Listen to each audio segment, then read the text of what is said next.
Bonjour à toutes et à tous, je suis Marine Lefort et vous écoutez Les Voix de la photo. Les Voix de la photo, c'est le podcast qui donne la parole aux professionnels du milieu de la photo et de l'image pour nous partager leur parcours, leur réussite, parfois leurs revers et nous glisser quelques conseils en chemin.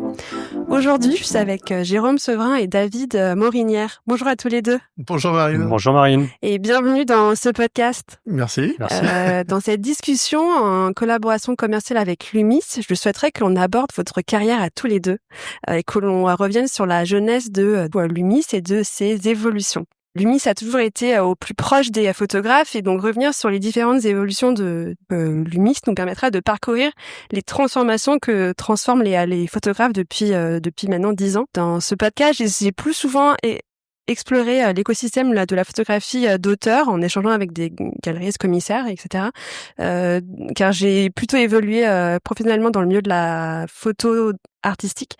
Donc je suis vraiment ravie qu'on puisse faire cet échange aujourd'hui pour qu'on puisse aborder en particulier la photographie sociale et scolaire que je connais un peu moins.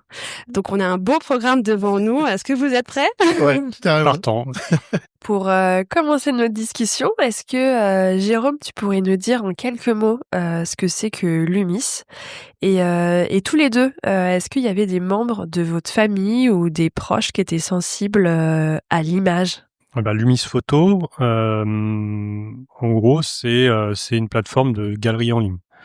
Donc ça s'adresse uniquement à des photographes professionnels qui puissent mettre à disposition leurs reportages à leurs clients sur un bel espace qui voilà, élégant, et puis qui puissent aussi gagner du temps sur toute la gestion, on va dire, du post-reportage et de la relation avec leurs clients. Mon environnement familial, pas particulièrement. Enfin, si je vois mes parents, non, j'ai pas été spécialement sensibilité à ça. Mon grand-père faisait de la peinture, lui, un petit peu, voilà, comme ça, en passe-temps. Donc, il a un petit peu aidé de m'initier à la peinture, mais pas plus que ça. Voilà. Figurative? Oui, voilà, des maisons, des paysages, des choses comme ça, quoi. Mais voilà, pas plus que ça. J'étais assez loin quand même de tout ce qui est l'image. Et David? Pareil, disons que pas spécialement dans la photographie en tout cas, mais l'art au sens large. J'ai un oncle qui est artiste peintre, donc on a parlé très vite, et puis on va voir l'atelier, il nous fait faire des choses, c'est trop cool quoi, forcément. Et puis le dessin beaucoup dans la famille quand même. Donc en pratique amateur? Ouais. Et puis et t'avais pris des cours enfant? Pas du tout.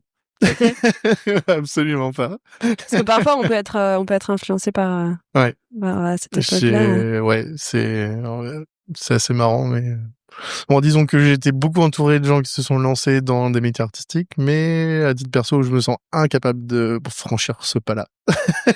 Voilà. Ok. Non, mais chacun sa sensibilité. Et alors, j'aimerais aussi qu'on parle de la formation que vous avez pu faire tous les deux, qui a pu vous mener à ce que vous faites aujourd'hui chez Lumis.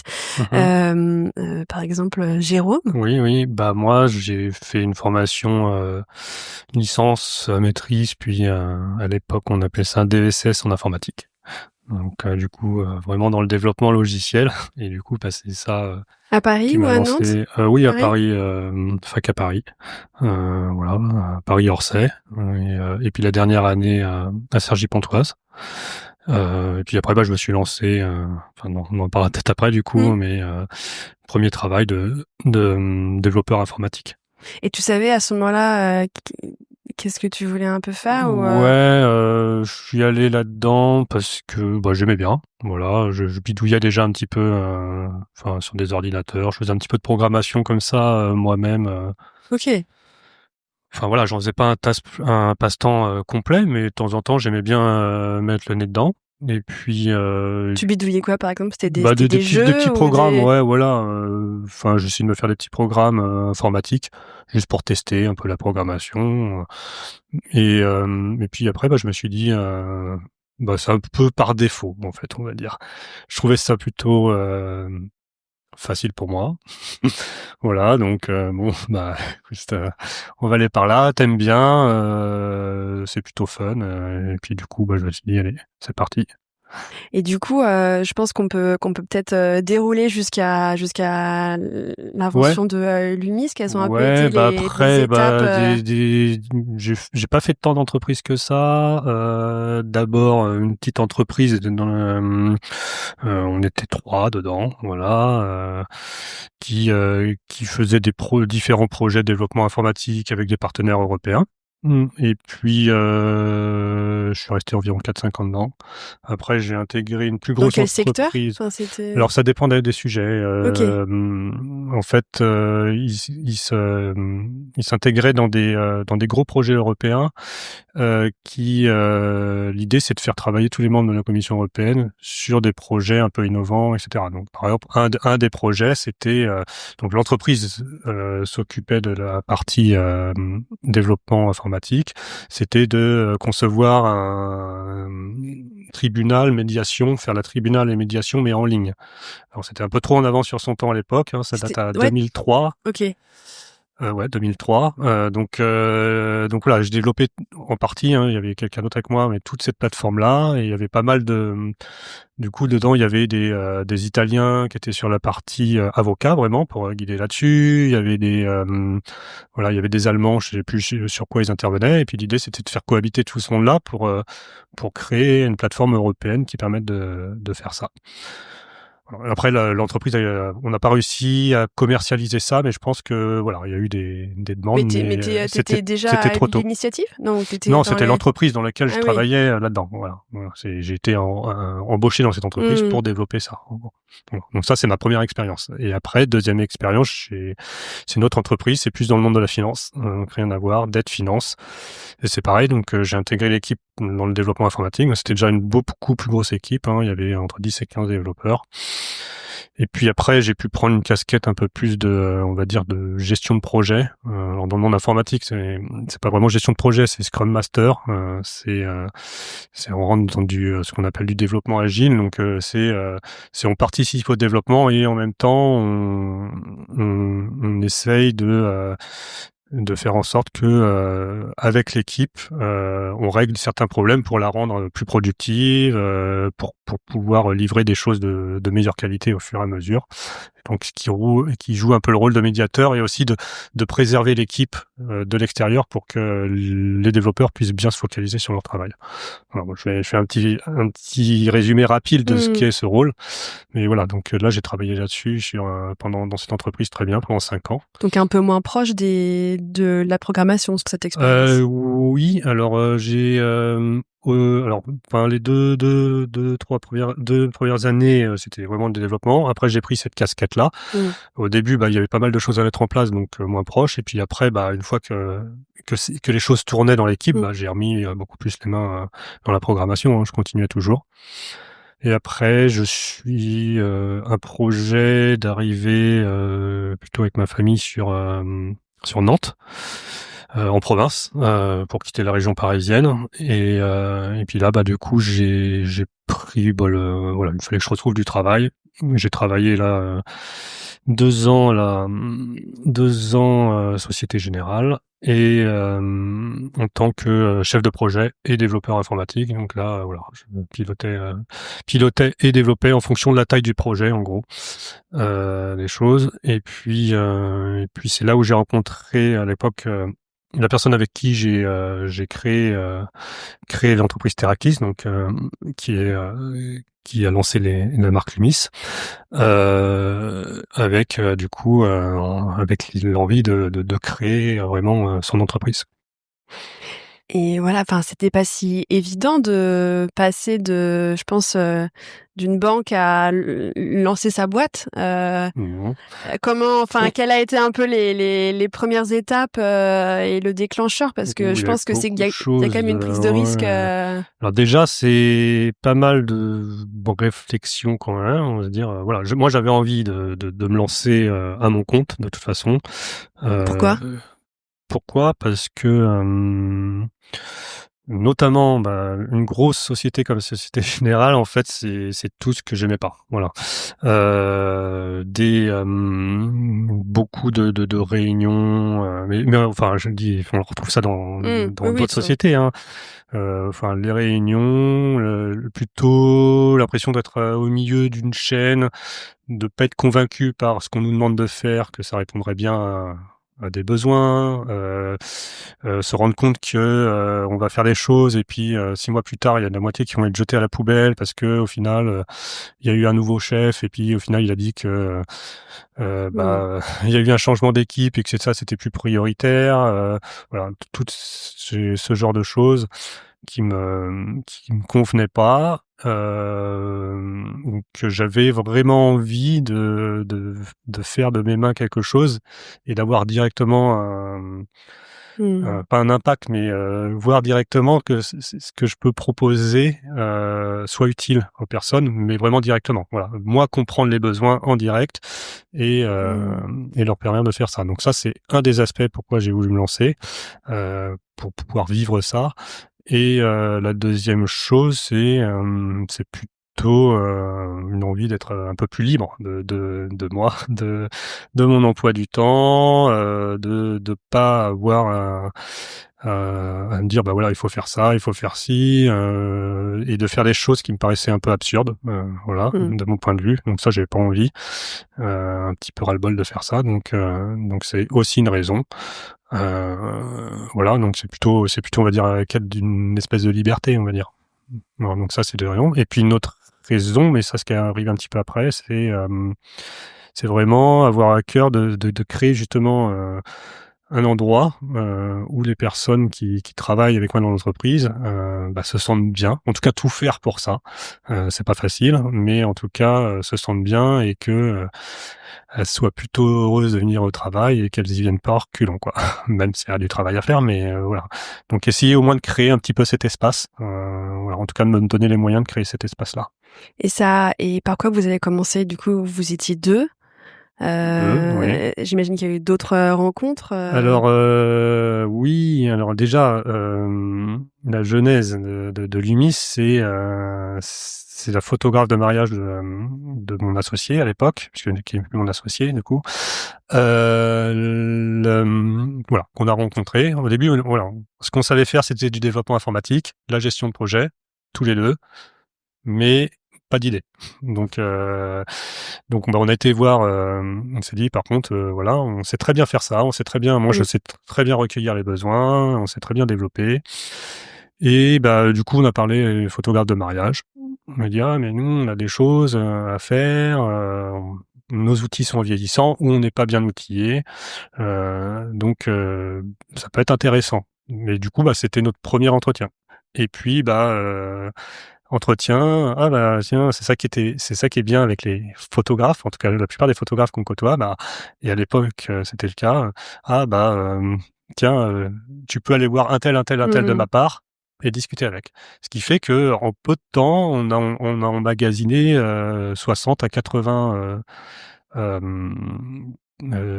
pas de témoignages, mais on a fait des entretiens pour comprendre le métier, c'est voilà indispensable, comprendre tous les besoins qu'ils ont, quelles sont leurs journées types, enfin voilà, on avait un questionnaire 3 ou 4 pages pour vraiment comprendre. Et après à voir, est-ce que avec cette matière-là, est-ce que nous, avec ce qu'on a envie de faire et les compétences qu'on a, on peut apporter quelque chose à cette profession-là? Et pourquoi cette intuition vers les photographes? Enfin, il y avait quelque chose ou alors Non. ça a vraiment été la première rencontre avec ce photographe de mariage de votre associé? C'est du pur hasard, voilà, vraiment. On cherchait, voilà, il fallait qu'on trouve. Donc, il fallait qu'on trouve quelque chose à faire. Donc, alors on a parlé dans notre réseau, on a parlé avec des gens qui étaient dans le monde du BTP, on a parlé, voilà, dans le monde des assurances, et puis voilà, et en fait, ça a été plus facile. Ouais, vous avez vraiment direct senti un besoin. J'ai peut-être une théorie là-dessus, mais je ne sais pas si elle est vraie. Ça serait que peut-être en étant développeur, et on va sortir les bons vieux clichés, plutôt introvertis. Donc bon du coup les photographes peut-être je sais pas, il y a peut-être une attirance réciproques qui sont, alors, encore une fois, hein, il y a des photographes qui sont introvertis, mais qui aiment le contact plus. Donc, ça marchait bien. On se sentait à l'aise, vice versa. Je pense. Je pense qu'ils étaient contents de parler d'eux-mêmes, etc., de qu'on s'intéresse à eux aussi. Et puis, bah, nous, on était contents d'avoir des gens avec qui c'est facile de parler. On n'a pas besoin de tirer les verres du nez, etc. Est-ce que selon toi, ils sont les photographes sont aussi introvertis? Non, extravertis. Non, extravertis. Justement. Donc c'était des j'ai pas bien opposés. expliqué, Non, mais non, oui, non, mais extraverti, du coup, oui. Extraverti. Alors, encore une fois, on ne tombe pas dans l'amalgame, mais je côtoie plus de photographes extravertis que d'introvertis. Et du coup, ça, c'est intéressant. Je pense que, voilà, bon, ça, c'est une hypothèse. Je sais pas si elle est valable, non, mais je la trouve c'est une intéressante. intuition, en Je la tout trouve cas. intéressante. Donc, et du coup, bah, ce qui fait en tout cas que ça a bien fonctionné tout de suite. Enfin, du coup, ça m'a donné l'envie. Bon. Ça, c'est important, l'envie. Donc, ça m'a donné l'envie de construire un logiciel qui puisse les aider. Et vous avez commencé, du coup, vous étiez deux. Comment vous êtes entourés? Parce que après, du coup, on parlera de David. Mais comment vous êtes entourés au début? Comment ça s'est deux, c'est pas entouré au début.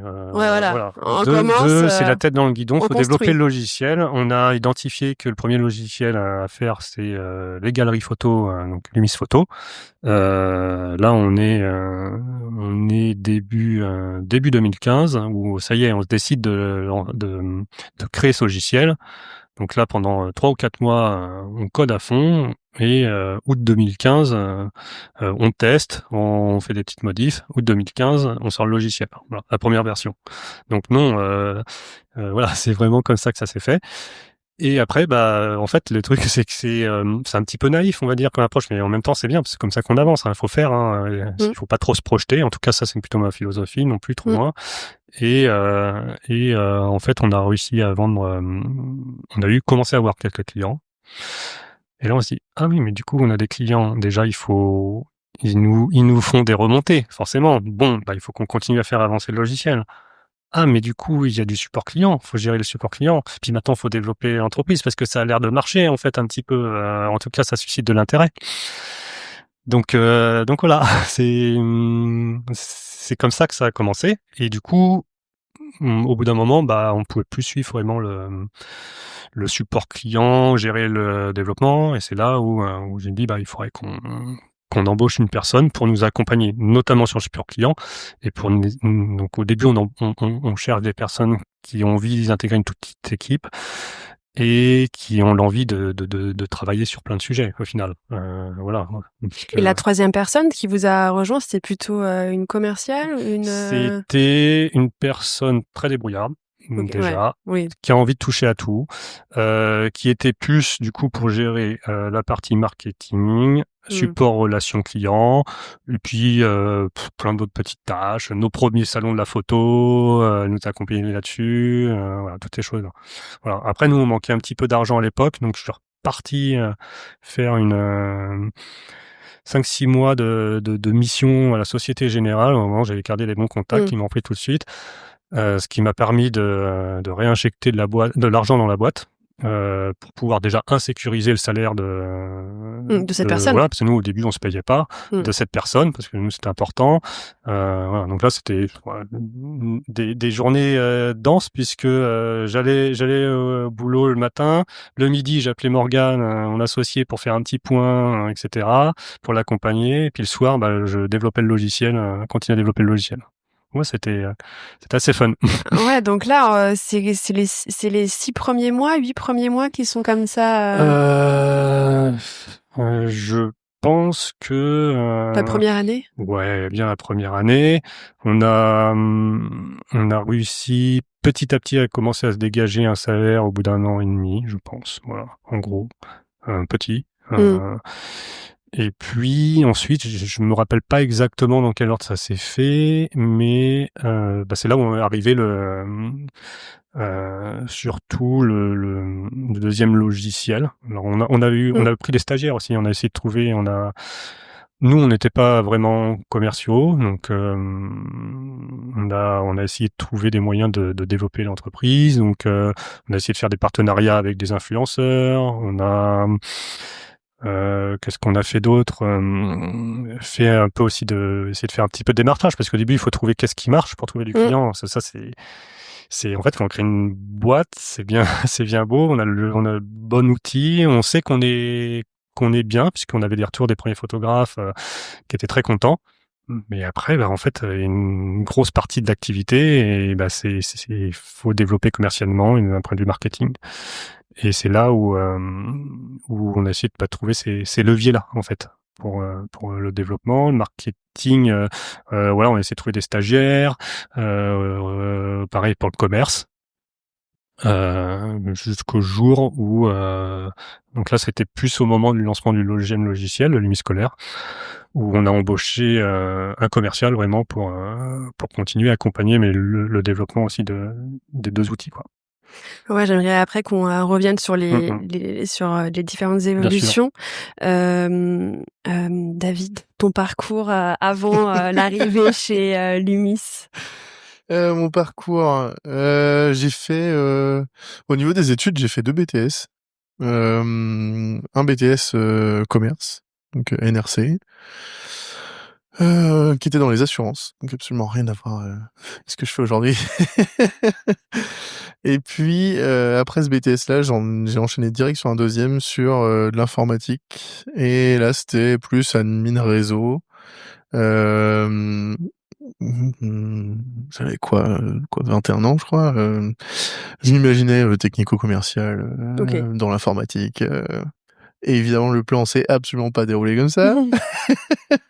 Sorti des études, j'ai fait des petits jobs intérim dans l'informatique, et en fait, je suis rentré dans le support client. Et j'y suis resté pendant 12 ans, je crois, un truc comme ça. Ça a changé complètement. Il y avait tous les aspects que j'aimais dans le côté ludique déjà du travail. On te pose un problème et il faut essayer de le résoudre. Et il faut le résoudre bien. Il faut pas chercher à planquer sous un tapis, quoi. C'est vraiment, faut que ça marche. Et il y a un client qui a des contraintes, donc faut bien comprendre son problème. Faut pouvoir l'accompagner, le conseiller, le rassurer. Donc tous ces aspects-là. Donc j'ai commencé le support, c'était pour une petite boîte nantaise qui bosse pour l'Argus, pour les voitures, qui est une plateforme de vente en ligne de véhicules. Et puis vraiment coup de cœur du métier. Après, je suis rentré dans une entreprise qui était beaucoup plus grosse pour le coup. Il y avait 800 personnes et on travaillait notamment pour la grande distribution. C'est-à-dire les magasins et les centrales d'achat. Donc c'était des logiciels bien spécifiques parce que des logiciels qui avaient pas loin de 40 ans, donc des choses qui fonctionnent. Ah oui. C'est plus trop comment, mais ça fonctionne, croyez-moi. Et c'était assez marrant et ça donc pendant très longtemps. Et puis après une petite appétence pour voir autre chose et puis aller plus sur du management d'équipe. Donc j'ai commencé superviseur d'une équipe. Et puis à ce moment-là, une ancienne collègue avec qui je travaillais me dit j'ai fait un audit dans une entreprise à Nantes. La personne qui est au support, elle a envie de changer, elle est plus dans la com, elle a plus trop envie de faire du support. Peut-être tu devrais rencontrer les personnes qui gèrent cette boîte, ça pourrait t'intéresser.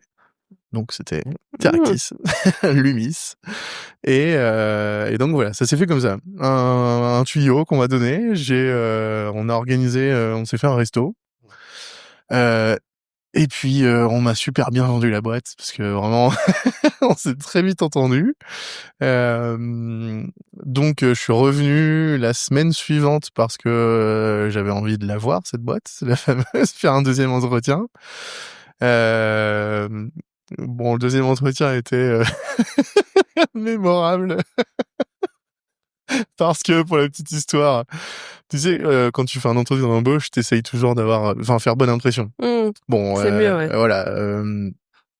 Généralement, je vais, aller, je sais pas, cacher mes tatouages ou voilà. Bon, à l'époque, j'avais des cheveux de n'importe quelle couleur. En général, ça changeait d'une semaine à l'autre. Et là, je me suis rétamé dans le week-end en skate. Donc j'ai tout le visage avec des croûtes, le truc que tu peux pas cacher en fait, Ah tu peux pas non. dissimuler vite Ah fait. ouais, sous un bonnet là, non. Ah mais non, c'était pas possible. Donc première impression, bon c'est fichu. Là, je sais que j'ai rencontré les développeurs, le commercial, tout ça. Avec la tête. Et heureusement, on avait eu un resto avant, on s'était bien Oui. entendu. J'appelle Jérôme, je dis surtout, te moque pas. Il s'est Évidemment, il ouvre la fenêtre, il me voit, il éclate de rire. Bon, en vrai, c'était vraiment rassurant. Ça donne une bonne ambiance. On se dit, oh là là, j'ai trop envie d'y aller là, ça, on va se sentir bien. Et puis, donc voilà. Donc au départ, je suis rentré côté support client. L'idée, c'était de construire un support. Et puis Il y monter avait une combien de équipe. personnes à ce moment-là? On était 5, 6, ouais, je crois 5. Ouais, 5 personnes. Et puis, non, on était 6, pardon. On était 6, c'est bon. T'étais le 6e. Ouais, j'étais le 6e, c'est ça. Et puis, l'idée, c'était de monter un support de toutes pièces, puisque il fallait mettre en place des outils, mettre en place du matériel. Ça paraît bête, mais mine de rien, c'est important. Il fallait essayer d'accompagner au mieux les photographes, et pour ça, il fallait qu'on soit renforcer les effectifs au bon moment. Il fallait tout un tas de choses, hein, mais pendant très longtemps, par exemple, le support Lumis, c'était un iPhone avec une paire d'écouteurs, et les gens appelaient un 06, quoi. Les photographes appelaient un petit 06 là, et ils tombaient sur David de Lumis, et on le coupait entre midi et 2, le soir on le coupait. Enfin voilà, c'était très à la mano, quoi, mais c'était marrant, c'est cool. Quand on a eu le premier téléphone fixe, quoi, avec un casque, quel bonheur, hein, de pouvoir téléphoner et taper en même temps au clavier. Mais ces évolutions-là, elles étaient hyper intéressantes. Ça paraît anecdotique, mais en vrai, c'est trop agréable de voir la chose se grandir, évoluer, quoi. Et puis un outil de gestion de mail, autre qu'une boîte Gmail avec des filtres dans tous les sens. En fait, c'est tous ces aspects-là qu'il a fallu construire. Créer une équipe, des process, partager les process, et puis voilà. Et donc l'année dernière, j'ai lâché les rênes du support. Ça fait un peu bizarre. Forcément, au bout de tant d'années. Donc j'ai lâché les rênes du support. Une personne qui était dans mon équipe, qui donc a pris les rênes dans la foulée. Et donc je suis passé responsable produit, product owner. Et voilà où j'en suis depuis maintenant un peu plus d'un an, quoi. Ouais, c'est ça. Un an, un trimestre. C'est ça. Donc du coup là, ton poste, il est entre le service client et les développeurs, c'est ça? Il est un peu plus entre les deux. C'est dans ce sens-là qu'il veut évoluer, ou? Il est très proche des développeurs. Et le but, c'est qu'il soit le plus proche de tout le monde, en fait, parce que il faut que je puisse récolter tous les besoins de toutes les personnes pour faire le tri là-dedans et arbitrer, quoi. Donc oui, évidemment, je vais rédiger ce que les développeurs vont faire. Il va falloir le penser. Alors pour le penser, c'est pas juste tout seul le meilleur moyen de se planter, hein, mais le but, c'est d'aller récolter un maximum d'infos, de tester, d'aller challenger en fait toutes les idées. Et effectivement, on va construire des espèces de batch de fonctionnalités ou de sujets qu'on veut traiter sur une courte période, se donner à fond. Donc on travaille en sprint avec les développeurs, et après on fait évoluer comme ça l'outil petit à petit, quoi. C'est vrai qu'on parle de l'outil, mais sans vraiment dire. Jérôme, t'as parlé de plateforme. Qu'est-ce que c'est maintenant? Et puis on passera aussi par le mi-scolaire. Bien sûr. À l'époque, par exemple, un des problèmes qu'on réglait, c'est que beaucoup de photographes faisaient leur reportage avec, par exemple, donc voilà, les mariés, par exemple, puisqu'on a beaucoup de photographes de mariage, entre autres. Donc Lumis, c'est surtout Lumis Photo. Petit aparté, c'est photographes de mariage, photographes sociaux, maternité, lifestyle. Corporate aussi, voilà, ça c'est la plus grosse partie de nos clients sur Lumis Photo. Et donc le besoin qu'on venait combler, c'était ils faisaient leurs photos. Ils avaient dit à leurs clients, c'était dans leur forfait, je vous fournirai les photos au format HD, par exemple une trentaine ou une quarantaine. Et puis vous aurez le droit aussi à 10 fichiers imprimés au format 20-30 par exemple. Donc ça, c'était le forfait qu'ils vendaient à leurs clients. Et là, avec la plateforme, il suffisait qu'ils envoient toutes les photos sur la galerie Inis Photo. Et puis, en fait, tout était automatisé puisque les clients allaient sur la galerie, sélectionnaient les photos qu'ils voulaient pour l'impression, les 10 photos, et sélectionner les 30 photos qu'ils voulaient pour récupérer au format numérique. Et les photographes, derrière, il n'avait pas récupéré des sélections pour envoyer par WeTransfer les choses, aller voir son laboratoire photo et imprimer les photos. Vous voyez, déjà, tout ça, fini, puisqu'on automatisait tout. Donc, c'est vraiment ça l'essence au début de la galerie Lumis Photo. Et surtout, avec l'idée de faire du temps et donner une image très pro, très classe vis-à-vis de leurs clients. En fait, très tôt à la création de l'entreprise, on a fixé notre vision d'entreprise. C'est accompagner les photographes professionnels tout au long de leur vie. Donc ça pour nous, on a toujours cette vision-là. Et on se base là-dessus. Et du coup, accompagner pour nous, c'était quoi? C'est déjà, eux, c'est pareil, hein, c'est des pros, donc il faut qu'ils puissent avoir une belle image, qu'ils puissent montrer du travail qualitatif. Donc, c'est en ça qu'on vient répondre déjà avec ces galeries-là, qu'on a essayé vraiment de penser qualitatif. Et le deuxième aspect, les pros, c'est gagner du temps, pour pouvoir passer du temps sur vraiment leur cœur et leur valeur ajoutée. Donc c'est vraiment là-dessus qu'on a essayé de créer, qu'on a créé l'outil Lumis Photo. Et vous avez ajouté des options en cours. Alors, en fait, du coup, c'est ça. C'est pour nous important. Je reviens quand j'avais dit que je crée une entreprise parce que je voulais vraiment qu'on réponde bien aux besoins. Et ça, c'est toujours resté. Ça veut dire que les premières personnes de support client qu'on a embauchées, c'est quelque chose que j'ai toujours expliqué et que j'ai formé. Vous n'êtes pas là que pour répondre aux clients. Il faut vraiment les questionner. Qu'est-ce qu'ils vivent au quotidien? Quels sont leurs problèmes? Même si on peut pas faire quelque chose tout de suite, au moins, nous, ça fait de la matière, du terreau, pour qu'à un moment donné, on se pose sur le sujet et on se dit, voilà, qu'est-ce qu'on peut apporter? Je vais prendre, je sais pas. Alors, du coup, avec ça, on a toujours continué à faire évoluer le produit Lumis Photo, et on a rajouté des fonctionnalités au fur et à mesure. Alors là, j'ai pas, parce qu'il y en a plein, mais en même temps, j'en ai pas en tête. Surtout, parce que ça remonte à loin maintenant. Si je dois me repasser au début de Lumis Photo, mais voilà, on a fait évoluer la manière de gérer les packs photos pour pouvoir que les clients puissent définir différents packs photos ou de pouvoir faire des sélections. Par exemple, à l'époque, il fallait que les photographes puissent récupérer des sélections de photos pour définir les albums. Donc, on avait rajouté cette fonctionnalité-là où en quelques clics, les clients pouvaient dire ça c'est pour l'album, ça c'est pour l'album, ça c'est pour l'album, c'est cette photo dans l'album.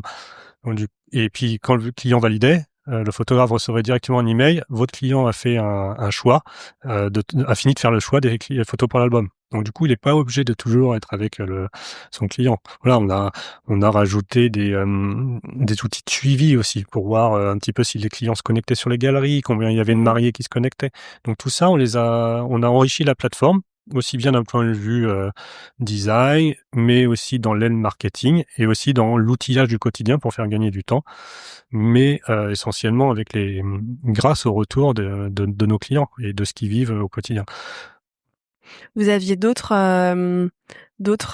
y avait d'autres plateformes, il y en avait beaucoup d'autres ou c'était... Alors, vous positionnez comment par rapport aux autres? Un concurrent français à l'époque essentiellement, plus plateforme américaine qui étaient nos concurrents, qui sont toujours à l'époque. Mais on a eu Alors, par rapport aux Américains, alors eux, ils ont un peu une vision globale, donc ils s'embêtent pas à spécialement mettre leur plateforme, enfin à l'époque en français, etc. C'est normal, hein, ils sont déjà sur un gros marché, donc ils ont tout de suite accès à beaucoup plus de clients. Donc nous, on a gardé vraiment ce côté français aussi de construction et d'être très adapté au marché, à notre marché français, quoi. C'était ça déjà. Voilà, on n'a pas eu dans l'idée de se mettre à l'international tout de suite. D'ailleurs, on n'y est pas. Enfin, on fait un peu puisqu'on a sur l'Europe, enfin voilà, Belgique, mais on reste dans le monde francophone déjà pour l'instant. Et donc on a toujours un concurrent aussi, mais on n'est pas sur le même modèle économique. Voilà, nous on est sur un modèle économique sur Lumis Photo d'abonnement. Ce qui nous permet justement ce qui nous a permis de nous différencier. Ça veut dire qu'on vend un abonnement, mais du coup, on peut s'adapter à tous vos besoins. On peut développer, ça nous donne cette latitude. Voilà. Alors que notre concurrent qui est sur la commission, par exemple, c'est plus compliqué parce que lui, il faut qu'il vende. Il faut qu'il vende. S'il vend et s'il permet au photographe de stocker sur sa plateforme, s'il vend pas, il est perdant. Donc, par exemple, la possibilité, justement, les packs de téléchargement gratuits, lui, ça l'intéresse pas, puisque du coup, ils font pas de photos. Nous, on avait mis en place cette fonctionnalité très rapidement, on en a parlé tout à l'heure. Nous, peu importe, justement, on vend l'abonnement et puis du coup, on donne les outils qui vont te faire gagner du temps, justement. Oui, vous, Voilà. c'est peut-être un peu plus long terme sur vraiment sur toute une carrière et moins peut-être ponctuellement comme peut-être. Oui, l'idée c'est d'outiller et de prendre et s'adapter au fur et à mesure aussi des évolutions de la manière de faire de nos photographes. Et du coup, Lumis scolaire est arrivé aussi. En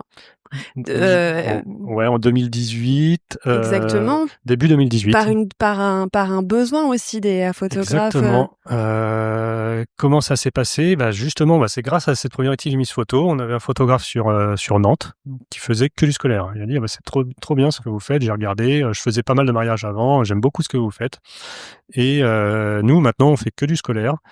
Il faut savoir, alors nous on ne savait pas, si on commençait à savoir, parce que ça commençait déjà, on avait quelques photographes qui nous disaient, sur le monde du scolaire, ça serait intéressant que vous jetiez un œil. Et puis à ce moment-là arrive ce photographe et il nous dit j'ai testé un petit peu des concurrents, ça me convient pas. Moi, j'ai vraiment une vision, etc. Alors c'était un assez gros faiseur scolaire, hein. Donc il avait vraiment, et ça faisait des années, donc il savait ce qu'il fallait pour être productif et là où il voulait gagner du temps et qu'est-ce qui serait bien pour les clients, etc. Donc il avait une très belle vision.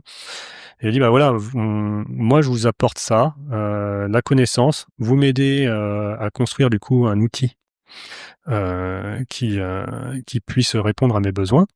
Et puis du coup, c'est un échange de bons procédés. Et ce qui nous a permis justement, donc avec l'aide de ce photographe et d'autres photographes aussi qui commençaient à faire du scolaire, puisqu'on avait dit, en fait, effectivement, comment on peut accompagner les photographes ? En fait, il y a aussi les photographes scolaires. Et du coup, on s'est lancé, c'est comme ça qu'on s'est lancé dans le scolaire. On s'est dit, et puis en plus, c'est top parce que les mentalités commencent à changer. On passe du bon de commande classique papier à la numérisation de tout ça. Et c'était super intéressant, surtout que on fait gagner du temps aux photographes, aux écoles. Donc tout de suite, pour nous, on s'est dit, mais c'est trop bien, quoi. Trop bien, on est vraiment là sur un marché où la technologie, elle apporte complètement quelque chose, quoi. Mais du coup, là, on est sur des typologies assez quand même différentes, j'imagine, d'outils parce que pour les photographes sociales, on est sur un professionnel qui échange avec des particuliers, et alors que pour un photographe scolaire, on est plutôt sur un professionnel qui échange avec d'autres. Oui, j'ai l'habitude de dire pour rigoler que si on est sur du B2B, to B2C. Oui, parce que c'est vrai, en fait, derrière, il y a les parents, bien sûr. Il y a les écoles, il y a le photographe qui, lui, propose son service aux écoles. Et puis après, c'est les parents qui achètent. Donc il y a vraiment cet aspect-là. Donc il y a des bases du logiciel qui sont un petit peu les mêmes parce que ça reste des galeries photos. Donc nous, on a tout le socle technique. On l'avait déjà à l'époque pour gérer ça. Par contre, dans la conception du logiciel, dans la réflexion, c'est complètement différent parce que notamment pour ces différences, parce que la clientèle derrière, c'est pas la même. Et puis, par exemple, les parents, ils veulent aller vite. C'est pas ça. C'est j'ai les photos scolaires, je veux que ça soit vite, que ça soit bien, etc.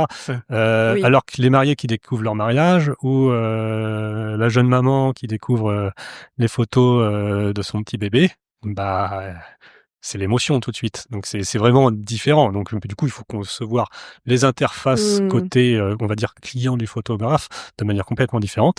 Et pareil, toutes les fonctionnalités proposées dans le scolaire, il y a plein de choses, ça n'a rien à voir avec Lumis Photo parce que il y a une optique pour certains de gros volumes, de comment on peut traiter. C'est plein de petites commandes au final et qu'il faut livrer aux écoles. Donc c'est des problématiques complètement différentes. Et David, comment ça se passe par rapport à toutes ces, je pense, tous ces échanges, demandes avec des photographes? Est-ce que t'attends d'avoir, je sais pas, que la question soit revenue plusieurs fois, ou c'est des intuitions parfois? Enfin, parce que du coup, pour après, faut être honnête, faut être attentif. Donc des fois, il suffit d'une bonne idée et en fait, il y a qu'une seule personne qui l'a émise. Et ça peut venir aussi bien des photographes, ça peut venir en interne, ça peut venir d'une écoute du marché. Il y a plein de choses qui bougent dans le monde de la photo, dans le monde d'internet, même en fait au sens large. Le simple fait de vendre des photos en ligne, ça appelle déjà pour n'importe quelle personne normalement un certain nombre de questions sur la sécurité, sur l'utilisation des données. Donc il y a tout un volet sécurité ou réglementation, on va dire, qu'on se doit d'avoir en tant que plateforme. Donc ça va guider un petit peu une trame de fond. Et puis après il y a les choses folles qu'on pourrait envisager, quoi. Forcément, on a envie de répondre, on a envie de mettre en place des choses pour automatiser. Et l'idée, c'est quand même d'aller creuser le besoin. Ça, c'est vraiment ce que t'expliquais, Jérôme, tout à l'heure, mais c'est vrai, c'est important pour nous d'aller challenger le besoin, comprendre c'est quoi la chose qui te manque aujourd'hui en tant que photographe.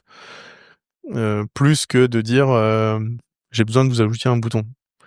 En fait, t'as pas besoin d'un bouton, t'as besoin d'une info, t'as besoin d'un truc qui fasse tout seul pour toi cette tâche-là, mais t'as pas besoin d'un bouton. À la limite, ça se prendra la forme d'un bouton si par hasard c'est ça le mieux, mais en fait, donc c'est tout ça qui va être important pour nous. Et en vrai, la chance qu'on a, c'est que les photographes sont pas avares de demandes, de conseils, de choses comme ça. En fait, on arrive à avoir des retours assez facilement et c'est un bonheur en fait. Donc ça permet d'avoir cet échange donnant en fait en permanence où ils nous remontent facilement. On peut délivrer des fonctionnalités, on prend le temps de les étudier. L'idée c'est pas d'affubler l'outil.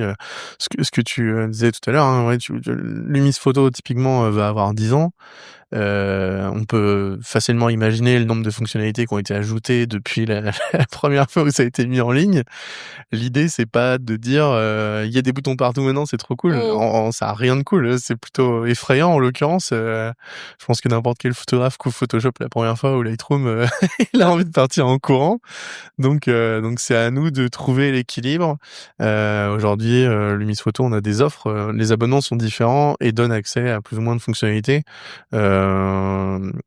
L'idée c'est pas de brider, l'idée c'est d'adapter les fonctionnalités par rapport aux besoins, par rapport au budget, par rapport à et de dire voilà c'est on vous accompagne sur la durée et donc là on va te donner un gros package de fonctionnalités parce que tu as besoin d'installer ton image, d'installer de faire des choses facilement, rapidement et puis après on parlera évolution. Pour l'instant c'est trop tôt, t'embête pas avec tout ça et c'est ça l'accompagnement en fait quoi finalement. Donc voilà. Et Lumis scolaire, on change de spectre totalement. Totalement. C'est fou comme c'est si proche et si éloigné à la fois quoi. Il y a une charte dans le milieu de la photo scolaire qui est en place depuis 2003. qui régit un petit peu les grandes lignes de la vente de photos scolaires, qui est importante. Nous, on est obligé de la respecter en tant que plateforme. Pour le coup, on va pas proposer tout et n'importe quoi, ça paraît logique. Quand bien même, on fait juste, c'est la décence, quoi. On parle de photos d'enfants majoritairement, quoi. Même si on voit des utilisations dans le sport maintenant, dans la crèche, dans des associations, n'empêche que voilà, il y a un certain cadre à définir, et puis ce côté ouais, c'est le client est différent, là les écoles typiquement vont utiliser, les parents vont utiliser, donc ouais, c'est de garder ça en tête. Il y a plein d'évolutions, je pense, que vous avez dû voir auprès de tous les échanges que vous avez pu avoir avec les photographes.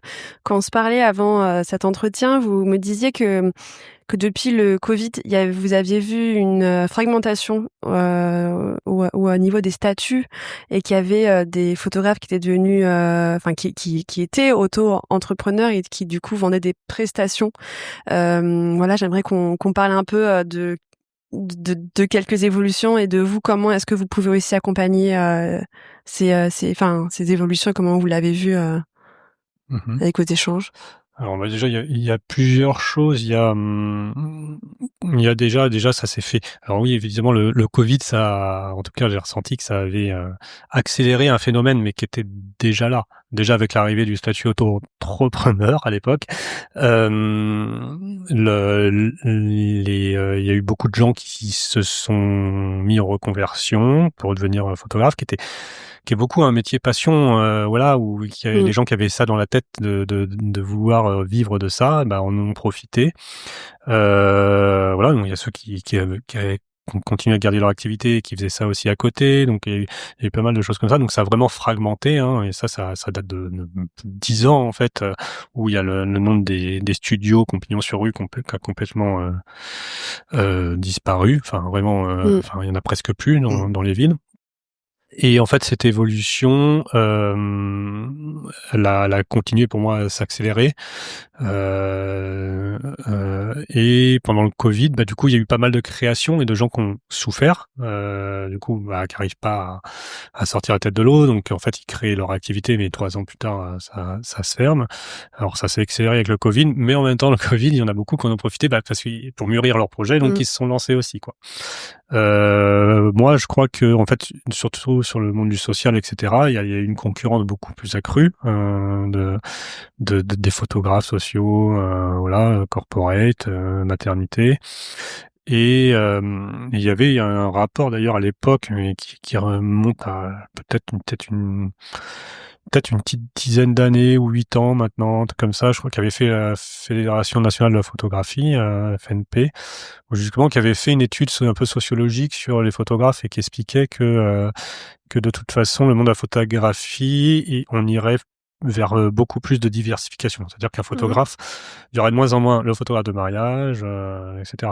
Donc même à l'époque on a lancé Scolaire, on avait déjà bien ça en tête. C'est pour ça qu'on était, pour moi, dans le rôle d'accompagnement, c'est que le photographe, il faut qu'il puisse vivre en dehors du mariage. Ils vivent moins bien qu'avant, alors pas tous, mais en moyenne, on va dire, hein, puisque la concurrence étant plus grosse, ils vivent pour certains moins bien qu'avant, donc il faut qu'ils retrouvent des revenus un peu ailleurs. Et c'est vrai que petit à petit, on a vu des photographes sociaux qui se sont mis au scolaire. Et c'est en ça aussi qu'on les accompagne, c'est que qui sont basculés un peu sur la double activité, ou au moins qui s'essayent. Et puis toutes les petites niches qu'on peut trouver, en tout cas chez les photographes. Donc scolaire, il y en a qui se spécialisent plus dans la crèche. Il y en a, donc en ce moment, c'est beaucoup dans le club de sport. Et voilà, et donc il y a une note ils vont sur le club de sport que vous pouvez voir. Ouais, ça je crois que drôle. Effet JO. Alors, je sais pas si c'est l'effet JO. Même avant, ça commençait. Ouais. Mais je crois que c'est plutôt lié au fait que alors, j'ai pas fait d'études là-dessus, mais que les photographes, ils cherchent leur petite niche sur laquelle marcher. Et du coup, Un club de sport, c'est venu naturellement. Je pense que l'arrivée des plateformes comme Lumis Scolaire permet de déléguer pas mal de choses. Donc ça a permis beaucoup plus facilement d'aller voir les clubs de sport et de proposer l'intérêt que les clubs de sport ont à accepter un photographe pour faire des photos et pour pouvoir vendre des photos. Donc je pense que c'est plutôt ça ce qui se passe et il y a cette espèce de mutation du marché. Mais je crois que de mémoire maintenant on est rendu à ça a vraiment augmenté. On est à plus de 50 000 entreprises avec le code activité photographique d'enregistrer. Donc c'est énorme. Enfin, il y a vraiment une croissance, sachant qu'il y en a beaucoup qui survivent pas quand même, malheureusement. Oui, je pense qu'il y a un peu cette idée que tout le monde peut être photographe et que tout le monde, que c'est accessible et je pense qu'il y a un peu cette fausse idée en fait que voilà qu'on peut tous devenir photographe, qu'on peut tous en vivre.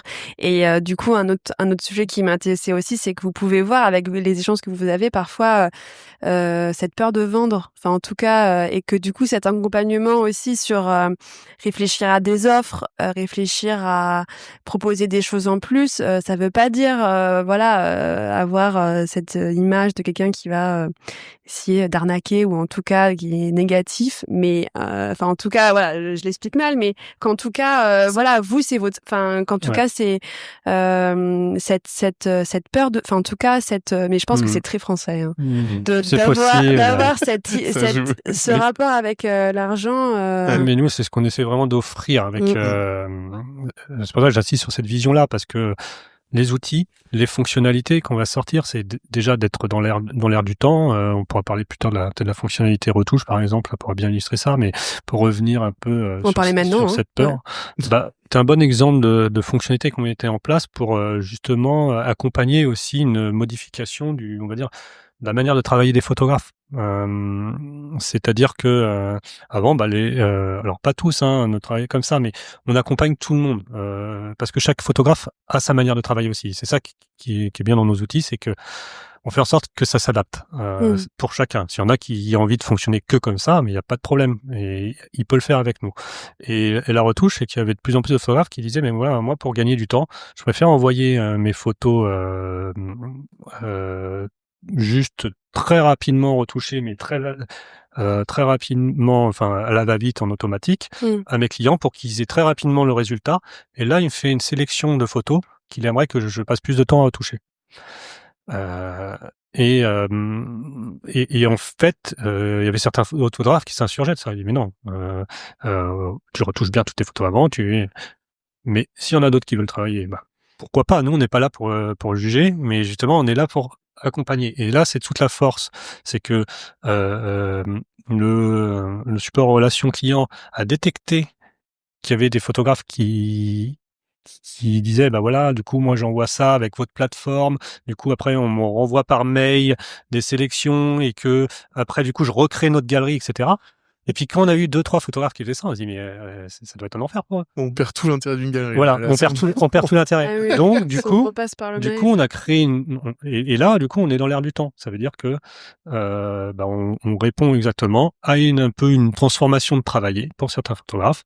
Et on a créé la fonctionnalité. Ça n'existait pas partout chez nos concurrents, mais c'est là ce qui nous donne souvent une petite longueur d'avance. C'est que on est très sensible à ça, très à l'affût de ça, et on a créé une fonctionnalité qu'on appelle retouche chez nous, qui permet justement aux photographes d'automatiser tout ça.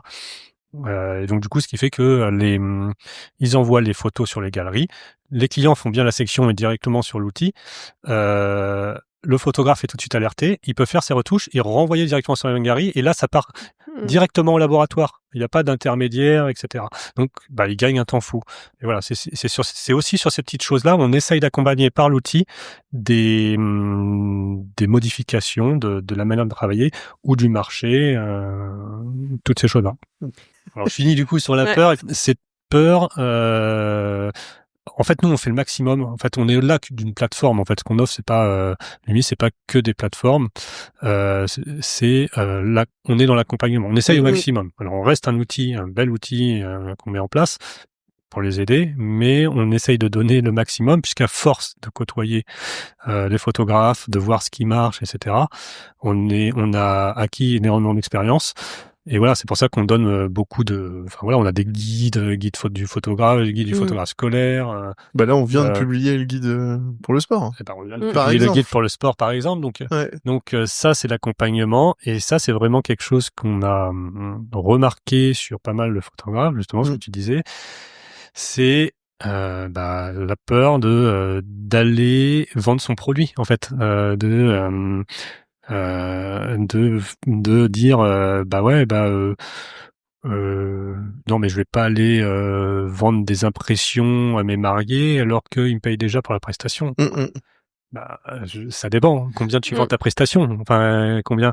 Et puis derrière, je veux dire, il y a un vrai travail. Enfin, je veux dire, pour certains, ça fait 10 ans que tu t'es entraîné à faire de la photo, etc. T'es là pour couvrir l'entraînement. Bah oui. C'est complémentaire. Voilà. Et c'est complémentaire. Et puis c'est aussi le choix que tu fais de ton labo. C'est plein de choses en fait qui rentrent en compte. Et pour en vivre, il faut savoir vendre ça. Il faut savoir vendre son travail, argumenter. Et ouais, il y a beaucoup de timidité par rapport à ça. Je sais que nous, il y en a qui utilisent nos galeries et qui n'activent pas les ventes parce que ils trouvent ça bizarre. Donc je comprends un peu l'idée de dire j'ai vendu à mes mariés le forfait, mais il faut accompagner. Je pense que il faut accompagner dans le discours ces choses-là. C'est comme du coup, je fais le parallèle avec notre entreprise ou d'autres personnes que je connais qui ont des entreprises ou qui sont aussi entrepreneurs dans d'autres domaines. Et surtout au début, je crois que l'activité, c'est 70-80% du commerce, du marketing, etc. Obligé. Si après, on veut pouvoir justement être plus libre de vraiment apporter d'être focalisé sur ce qu'on aime faire, la photo, etc. Mais au début, ça me paraît obligé, quoi, parce que ils font ça pour, ça reste une entreprise. Donc nous, on essaye de les accompagner en donnant ces conseils. Après, ils entendent ou ils entendent pas.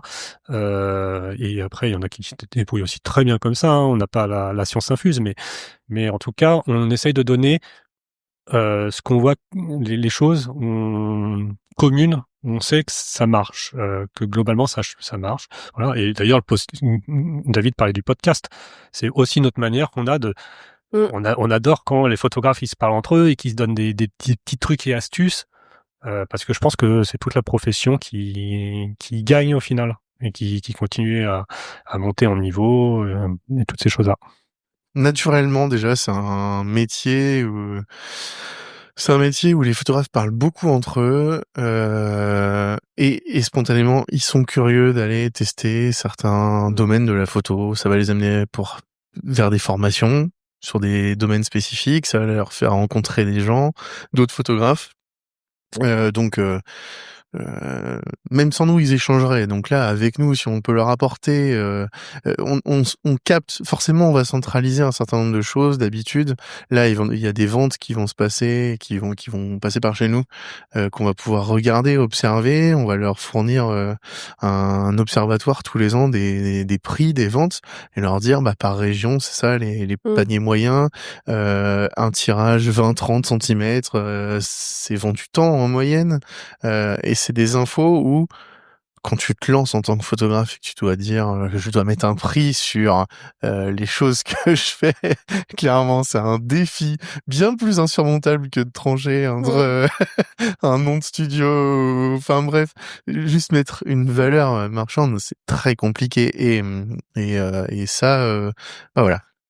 Faut qu'on puisse les accompagner aussi sur ça, en plus de fournir des outils. Donc le conseil, il est hyper important chez nous.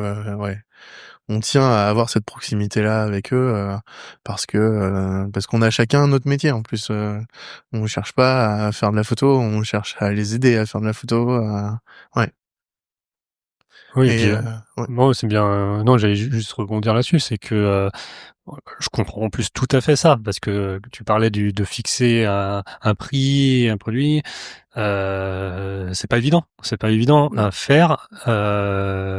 Il y a un peu cette peur-là, mais il faut avoir confiance dans son produit, de ce qu'on propose. Donc du coup, dans ses photos, du service qu'on apporte, et toutes ces choses-là. Je me rappelle au début de l'activité, on discutait pas mal avec un photographe, souvent avec un photographe qui nous accompagnait longtemps et qui disait mais moi j'explique tout de suite à mes clients ce que j'apporte comme service. Par exemple, il disait c'est bête, il disait mais vous voyez là, il montrait son sac et puis il disait bah voilà, dans mon sac j'ai des serviettes hygiéniques, j'ai des barres de céréales. Enfin voilà, j'ai forcément mes backups carte SD, etc. Et il dit bah voilà, parce que c'est ça aussi que j'apporte comme service, parce que la mariée elle a couru tout le matin, elle a oublié ses serviettes hygiéniques. Alors quoi? Bah moi je suis là et je l'ai. Ou elle va tomber dans les pommes parce qu'elle a pas mangé depuis le matin, elle était dans le stress. Bah si elle me fait ça pendant la séance photo, bah je sors ma barre de céréales, voilà. Mais lui, il marchait super bien parce qu'en fait, il savait, il y avait vraiment le service, il savait l'expliquer à ses clients, voilà. Donc ça paraît peut-être des détails, il y en a pour qui c'est naturel et il y en a c'est beaucoup moins naturel. Et c'est pas, en fait, je crois qu'ils ont l'impression c'est de la vente, c'est forcé ou c'est arnaqué. Je sais pas pour certains, j'ai eu cette impression-là, alors que non, pas du tout. Il y en a qui l'ont dit carrément au téléphone avec moi, vrai. qui se sentent pas du tout à l'aise de vendre des photos sur un mariage. Ouais. Ah oui, sur le mariage ou. C'est dingue. Je sais pas, ouais, mais après faut comprendre hein, la raison, mais ouais. Donc bah oui, c'est ça, les rassurer. Ouais, et ce qui est hyper important parce qu'on parle aussi de photographes qui vivent plus ou moins bien de la photographie. Donc en fait, pour pouvoir faire de la photo, bah il faut pouvoir en vivre. Donc en fait, enfin voilà, même si c'est pas simple, et je pense que tout le monde n'est pas à l'aise avec parler d'argent en fonction de l'éducation qu'on a eue, etc. Mais voilà, pouvoir être entouré, et enfin en tout cas ça, je pense que c'est pour les indépendants en général, c'est hyper important de pouvoir avoir du conseil. Particulièrement chez les photographes, on peut pas minimiser ou ignorer l'impact du bouche à oreille. Et juste un tirage exposé chez quelqu'un, c'est aussi une carte de visite. Donc de toute façon, il faut à un moment donné y passer. Ça sera pas, je sais pas, suite à un mariage, je vais pas aller voir les photos en fichier numérique JPEG sur l'ordinateur des mariés. Et si jamais c'est encadré dans leur salon, peut-être je leur poserai la question. Elle est super belle, c'est qui votre photographe? Mais si ça défile, donc il y a un moment donné, il faut transformer ça autrement, et un album, une photo, un tirage encadré, un fine art, voilà, ça peut prendre plein de formes, mais c'est vrai que l'objet, mine de rien, c'est aussi une carte de visite, quoi. Sans qu'il y ait une signature, hein, juste ça peut ouvrir le débat et c'est suffisant. Mais le bouche à oreille, il est tellement présent dans le monde de la photographie sous tous les angles que genre c'est trop dommage de s'en priver en fait, quoi. Et en parlant d'outils, ça me fait penser à l'IA. C'est le gros sujet dans la pièce en ce moment, mais je pense dans tous les domaines. Je pense que tout le monde se pose des questions, même dans le monde de la banque, enfin dans tous les domaines. Je pense que c'est des sujets que tout le monde. Vous le prenez comment ce sujet énorme? Alors, tu veux commencer? Si tu veux. Ouais. Allez, IA. Comment on le prend? Bon, faut pas l'ignorer, ce serait complètement idiot de toute façon. Non, mais disons que pour l'instant, c'est un sujet. C'est un sujet. En tout cas, pour l'UMIS, pour l'instant, c'est pas une réalité. On l'utilise pas spécialement. On observe. Moi, en tant que responsable produit, je suis un peu à l'affût de l'aspect éthique, qui bouge pas mal d'ailleurs. Donc c'est un bon début, ça commence, il y a la prise de conscience, on voit des formes d'IA qui fonctionnent sans que il y ait une vente de données. Parce que là, en fait, je peux poser la question très objectivement. On a dans les mains des millions de photos de photographes. Elles sont pas à nous, ces photos, et il est pas question qu'on les envoie n'importe où. Donc l'IA, c'est bien gentil, mais faut pas faire n'importe quoi. Donc là, je suis plus attentif à ça, limite que l'utilisation, parce que l'utilisation, les idées, il y en a 1 milliard, et même pour les photographes, c'est du bonheur. Hein. Donc je peux comprendre les craintes que ça puisse générer, mais c'est comme tout. On en parlait tout à l'heure. Hein, je pense que des révolutions dans le monde de la photo, il y en a eu plein avant. C'est une de plus. Les photographes qui ont un peu de bouteille, je pense qu'ils prennent l'IA comme une de plus, ça leur fait pas peur du tout. Les photographes qui connaissent ça pour la première fois, je peux comprendre qu'ils ont envie de se mettre en boule et de se dire j'ai plus de boulot, c'est beaucoup plus facile avec l'IA, mais tout va bien se passer, il y a pas de raison en fait quoi. Donc non, on observe, voilà, on regarde un petit peu comment évolue la chose, mais ouais.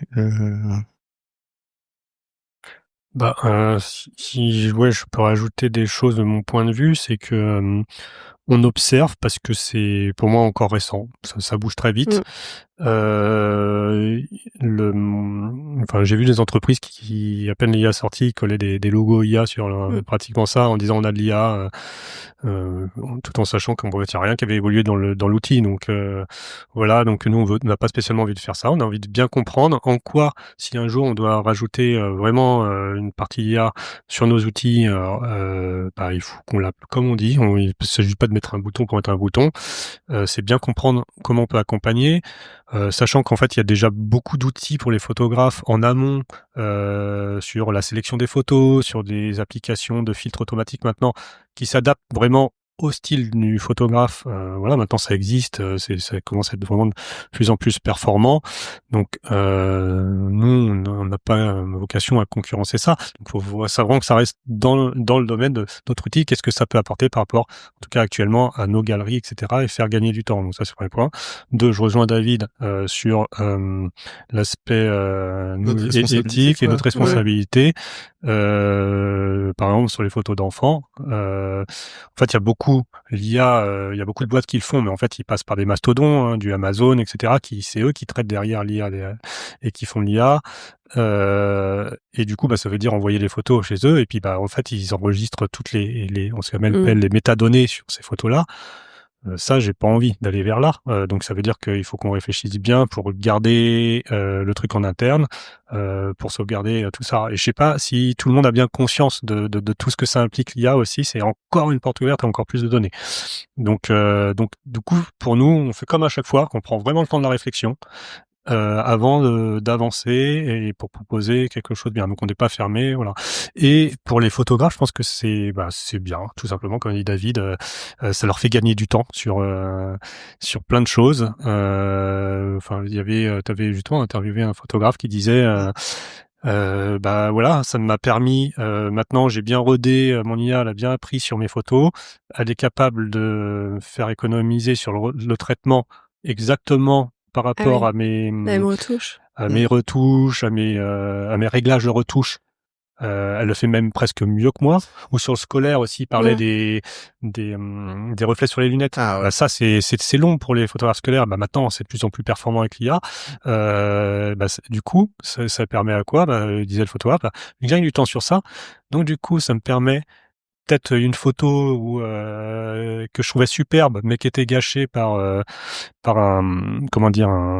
je sais pas, un câble électrique, etc. Plus un truc où il aurait fallu que je détourne et j'aurais passé 1h30. Et là, du coup, je vais passer cette 1h30 et je vais sortir une photo magnifique. Donc, et du coup, ça permet de mettre un peu plus de créativité ou plus de choses sur les choses qui dit mais là ça serait trop dommage. Donc c'est ça que ça apporte. Mais je crois que pour même pour nous au quotidien, on s'en sert un petit peu dans l'entreprise pour faire gagner du temps sur certaines petites tâches qui on sait faire, mais au fait l'IA sait faire aussi. Donc autant lui demander de faire les choses. Et après, je crois que alors là, c'est plutôt une hypothèse ou une conviction personnelle. Hein, je pense que, moi, je me rends compte, genre sur Instagram, je commence un petit peu à en avoir marre parce qu'on voit plein de photos d'IA. On voit en fait, c'est de l'IA et il y a des trucs. Je commence à me dire mais en fait c'est de l'IA ou pas? Et ça m'ennuie Ça m'ennuie en fait parce que et moi je me suis rendu compte que ce que j'aimais, c'était juste quelque chose qui était fait par quelqu'un en fait. Ça fait presque autant d'importance que le rendu final. Et du coup, c'est un gros questionnement. C'est on va où avec ça? Parce que on sera pollué d'images comme ça aura plus aucun intérêt. Et du coup, je pense qu'il y aura sûrement peut-être une bonne carte à jouer pour les photographes. Il y aura un retour, je pense, à un moment, parce que les gens, ils seront sûrement peut-être, en tout cas moi, je le suis déjà, plutôt à la recherche d'une vraie authenticité et du vrai photo et du vrai fait main. Comme même il y a pas mal de temps il y a un retour du fait main. On va peut-être avoir dans quelques années aussi un besoin de retour du vrai du photographe, etc. Et il a vraiment traité ses photos, il a vraiment sa patte à lui, etc. Parce que c'est important, c'est sa patte. Donc peut-être qu'il y aura ça, et en tout cas il y aura en tout cas peut-être des choses à ressortir de ça et pour se démarquer aussi par rapport à ça, quoi. Et ma dernière question, c'est est-ce que vous auriez des conseils ou un conseil ou alors au contraire un truc à ne pas faire pour un photographe qui cherche à développer sa carrière? Parce que je pense que vous devez recevoir quand même pas mal de messages. Est-ce qu'il y a des choses parfois c'est plus facile de dire ce qu'il ne faut pas faire que ce qu'il faut faire. Donc est-ce que pour conclure cette conversation, est-ce qu'il y aurait des choses Moi, ce que je pense, c'est plutôt faire. Je fais le parallèle avec moi, forcément, parce qu'au final, entrepreneur aussi. Mais ce qui m'a vraiment aidé, c'est créer et en tout cas définir la vision, la vision de son entreprise, la patte, là où on veut aller. On n'y arrivera peut-être pas forcément tout de suite, mais du coup, c'est ce qui nous structure au fur et à mesure des années. Et je pense que pour un photographe, ça sera surtout, du coup, j'imagine son identité, ce qu'il veut apporter, pourquoi il travaille, qu'est-ce qui lui donne envie. Et après, une fois qu'il a défini ça, le reste en découle. Et d'abord, mais on a abordé le sujet, c'est aller définir, du coup, une fois qu'il a défini cette patte, je sais pas, c'est bête, mais son site internet de manière très pro, qui contient cette patte, cette image-là. Et je pense qu'il faut pas désigner le temps à passer là-dessus. Alors du coup, je sais qu'il y en a qui sont réfractaires, mais pouvoir passer plus de temps après sur la photographie, ça viendra. Et puisque voilà, il faut qu'ils en vivent. Donc c'est vraiment ça, c'est pour moi de définir et se maintenir à cette vision et puis faire les choses qui restent dans ce cadre. En plus, c'est assez reposant parce qu'en fait, on a ce fil conducteur tout le temps et de s'y raccrocher à nouveau, ça permet de rappeler pourquoi on a fait ça et d'avoir vraiment pris ce temps au début sur un cahier de poser ça me semble essentiel et fondateur pour que ça se passe bien pour la suite. Un conseil pour les photographes mais s'entourer en fait, même au sens large. Les partenaires, quoi. Au début, le choix des partenaires. Alors c'est pas évident parce qu'on dit il faut être bien entouré. Sauf que des fois, on prend un peu au pif parce qu'on n'a pas le choix au final. Mais si, à la limite, si on le sent pas, il faut changer de partenaire. Et je pense que c'est tellement de temps gagné et d'énergie, de tranquillité, d'être bien entouré. Mais c'est je pense par exemple, j'en sais rien, juste le comptable, l'avocat qui va créer des statuts. Une fois qu'on a cette chance d'avoir trouvé ça, faut pas changer, quoi. C'est un plaisir. Donc les partenaires ça aide parce que encore une fois, on se focalise du coup sur l'essentiel. Et il faut peut-être pas lésiner du coup au début. C'est toujours c'est pas évident parce que ça veut dire investir. Mais c'est se donner les chances de réussir plus vite en même temps. Peut-être que le bon partenaire, c'est peut-être pas la personne le comptable qui donne un truc au rabais. C'est peut-être le comptable qui a une plus grosse équipe et qui sera bien accompagné et donner les bons conseils qui font gagner du temps. Ça en fait, on est gagnant. On est gagnant sur le moyen terme. Donc ça, c'est peut-être c'est en continuation de ce que tu dis. C'est vraiment ce que tu dis. Et, Puis il faut oser faire pour faire. À un moment donné. Le premier reportage de n'importe quel photographe il est forcément nul, selon lui. forcément, il voit tous les défauts et forcément, à partir du deuxième, il s'améliore et ainsi de suite et ainsi de suite. Donc, de toute façon, il faudra toujours se lancer. Donc, il faut faire, il n'y a pas le choix. Et je vous conseille d'écouter du coup le podcast Photoportrait, dans lequel David discute avec des photographes pour qu'on puisse comprendre leur inspiration, réussite et conseils pour celles et ceux qui aspirent à se lancer dans l'aventure de la photo. Voilà, donc à la suite de ce podcast, vous pourrez écouter les podcasts mensuels qui sortent Photoportrait. Et ben merci beaucoup, merci Jérôme, merci David beaucoup, pour cette discussion, merci beaucoup Marine, pour tous ces conseils. Voilà, à bientôt. À bientôt. À bientôt. Au revoir. Au revoir. Merci d'avoir écouté Les Voix de la photo. J'espère que cet épisode vous aura plu. Aussi, si vous avez un projet photo en tête et que vous avez besoin d'accompagnement, n'hésitez pas à me contacter, je serai ravie de discuter avec vous. Vous pouvez retrouver plus d'informations sur mes services et accompagnements sur mon site marinelefort.fr. Pour recevoir tous les 15 jours le résumé du dernier épisode, des contenus exclusifs, mes recommandations de lecture, de films, d'expositions et de conférences, et même parfois des cadeaux, je vous invite à vous abonner à la newsletter du podcast. Vous pouvez retrouver le lien en note de cet épisode. Pour m'aider à faire connaître le podcast à plus de monde, je vous invite à laisser un commentaire et 5 étoiles sur Apple Podcast et Spotify. Aussi, si vous voulez me faire part de vos remarques, m'indiquer des personnes que vous souhaitez entendre ou en savoir plus, vous pouvez me suivre sur mes réseaux sociaux, sur Instagram, LinkedIn et Facebook. À très bientôt!